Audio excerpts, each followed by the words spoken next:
Olá, sejam bem-vindos a mais uma aula aqui do YouTube.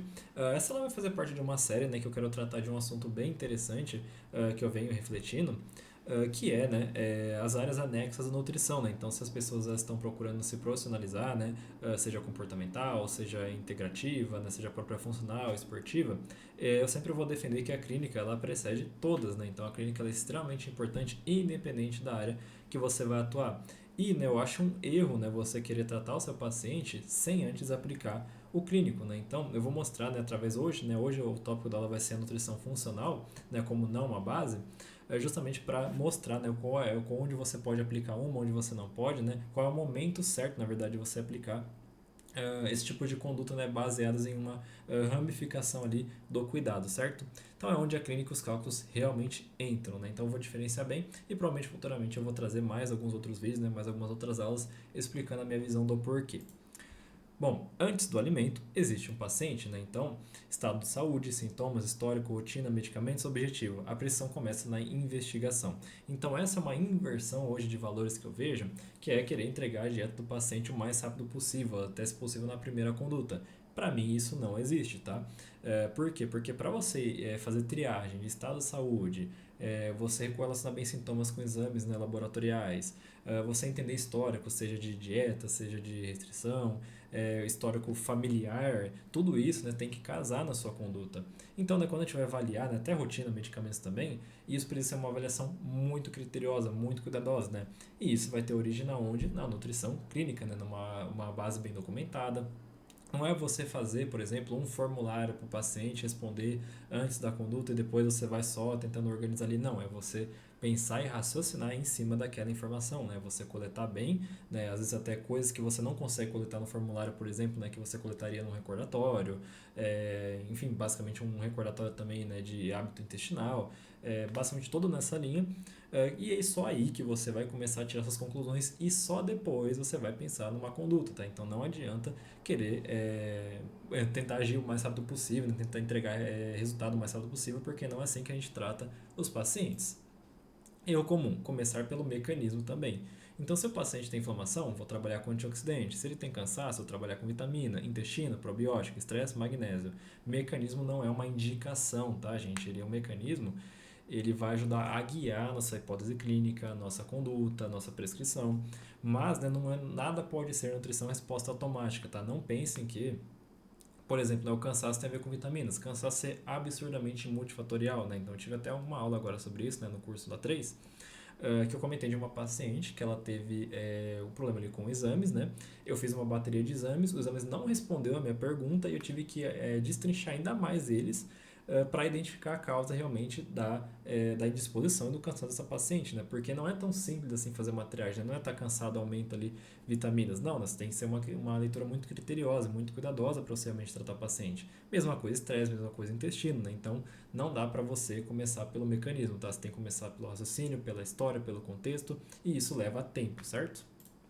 Bom, a clínica organiza sempre a prioridade, né? Então, uma das vantagens da clínica é qual problema você realmente precisa estar tratando. Você não pode tratar o objetivo do seu paciente, tá? Você tem que tratar o paciente. Então, você tem que delimitar o que é mais fator de risco, o que é fator de deficiência, se ele está em baixa ingestão ou não, se ele tem excesso energético, se ele tem sintomas relevantes e se isso está prejudicando a funcionalidade dele, né? Que aí vai rebater em quase tudo que está acontecendo aqui, né? Se você tiver deficiência, vai prejudicar a funcionalidade. Se tiver baixa gestão, vai prejudicar a funcionalidade, né?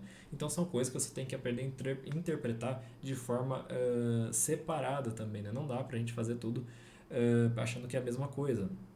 Então, nem tudo também merece a mesma prioridade, né? Não existe você fazer um protocolo fechado, né, de atendimento ao paciente. Não, os pacientes eles variam e a sua conduta vai variar de acordo com o paciente. Não tem como eu fazer, por exemplo, um script, um software, alguma coisa assim, né, um modelo de eu captar informações do paciente, porque vai variar muito, certo? Então, não tem como você fazer algo padronizado quando a gente fala de clínica, né? Tem como até você entender um pouco de gestão, né, ali, de consultório, você criar um procedimento ali de avaliação, depois estudo, né, por exemplo, do caso, né, enfim, você pode até diferenciar, mas isso leva muito tempo, né, então, assim, não estou falando de profissionalizar consultório, é realmente saber atender, né, saber colocar prioridade, saber delimitar a hipótese, então isso é o que realmente organiza, né, o que realmente significa ser clínico antes de qualquer outra área. Qualidade também não substitui quantidade, tá? Então uma dieta ela pode ter frutas, vegetais, fibras, fitoquímicos e ainda assim estar hipocalórica demais, pobre em vitaminas, excessiva em energia, inadequada para aquele paciente, então saudável não significa necessariamente adequada. Por que eu quis mostrar isso? Porque, né, a nutrição funcional, pelo menos é o que eu percebo, ela tende a não se prender a cálculos, né? Ela tenta se afastar um pouco dos cálculos para, né, ofertar aquilo que geralmente vai gerar saúde no paciente. Só que o cálculo, gente, ele é extremamente importante, tá? Independente da sua abordagem. É claro que o cálculo tem que ser muito bem feito, tem que ter critérios, tem que saber buscar as informações certas no paciente, tem que saber a fórmula que é mais coesa para o caso dele, né? Fazer comparações entre fórmulas para conseguir distinguir o que realmente é o gasto real dele, ter critério para decidir fator atividade. Então, tudo isso, gente, é uma métrica para a gente poder se guiar, né? Então, por exemplo, eu sei, por exemplo, através do cálculo, o mínimo que ele precisa ingerir para não ficar hipocalórico, porque mesmo que eu coloque fitoquímico, cofator, princípio ativo, carotenoides, não importa, né, se a quantidade ali de energia é insuficiente. Então, não adianta, gente, não dá para você pular etapas, você tem que fazer sim o cálculo, você tem que saber onde cada ferramenta é útil para o paciente, né? Então, qual é a função dela? Não é você banalizar uma ferramenta, né? Falar que o cálculo ele é totalmente necessário porque o corpo não se conversa com cálculo, gente, é uma métrica, tá? É para você saber se guiar nas suas condutas, né? Então, isso que eu mais não gosto da nutrição funcional, né? Na verdade. Então, é mais uma crítica pessoal minha a esse tipo de conduta. E aqui, né, os cálculos são úteis, né? Por quê? O cálculo ele não prescreve sozinho, ele cria uma referência, né? Então, de energia, de proteína, de macronutrientes, distribuição, né? Então, os macros também, né, distribuição conta muito, né? Por mais que uma pessoa tenha muita experiência, né, e já entenda mais ou menos a composição alimentar, o aluno, né, o estudante ali que está se desenvolvendo, ele não pode aprender o contrário, né? Ele tem que saber que isso exige tempo, exige você ter uma visão ali mais fácil, né, mais de experiência para saber se aquele alimento vai no caso aquela alimentação, né, vai compelir proteína suficiente, né, ou pelo menos dentro ali da média do paciente, dentro do que ele te apresentou, né, então o que eu falo, o meu medo realmente é quando os alunos eles tentam replicar, né, ou falar, vou me profissionalizar nisso porque eu me identifiquei com a conduta, né, mas ainda nem sabe a clínica com tanta profundidade, né, então aí que o paciente geralmente paga o preço. Estimativa é sempre um ponto de partida, não é verdade, né? Então entenda que, eu sempre falo, né, aqui nos meus cursos, fórmula de cálculo é estimativa, né? Se você quiser realmente saber o que está acontecendo com aquele paciente com precisão muito boa, é DEXA, né? E DEXA aí você não vai encontrar, é muito fácil em qualquer lugar nenhum não, né? Então, ambulatório a gente já é por natureza limitados. E é o comum, macros pelo objetivo. Então, emagrecimento, corta carboidrato, hipertrofia, aumenta a proteína, ganho de peso, aumenta calorias, né? O objetivo orienta, o painel clínico decide.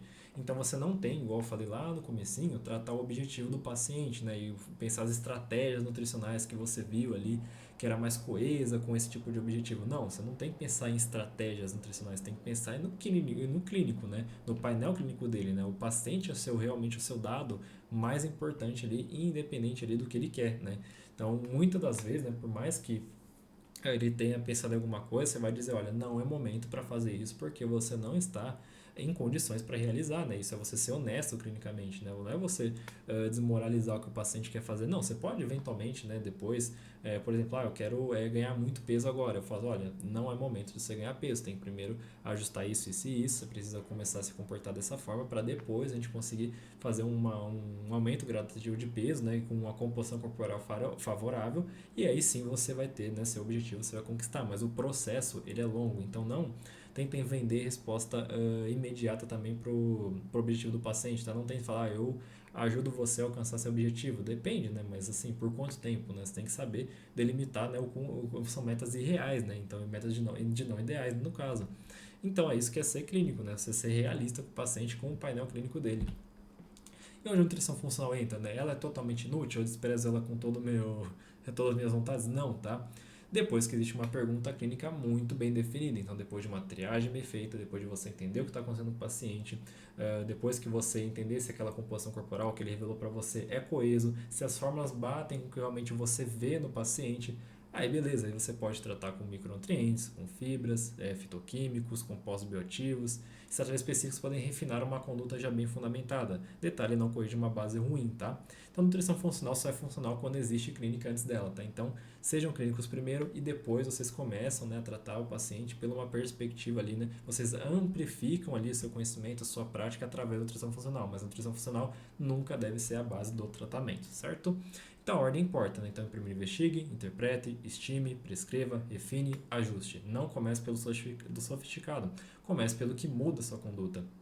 E aí vem, né, o bordão aí do Clínica Real: prescreva por estimativa, ajuste por resposta. O paciente é o nosso e único e verdadeiro e mais fidedigno dado clínico, certo? Vou ficando por aqui, espero que tenham gostado e aguardo vocês aqui no próximo episódio dessa série, né? Provavelmente eu vou falar de nutrição esportiva.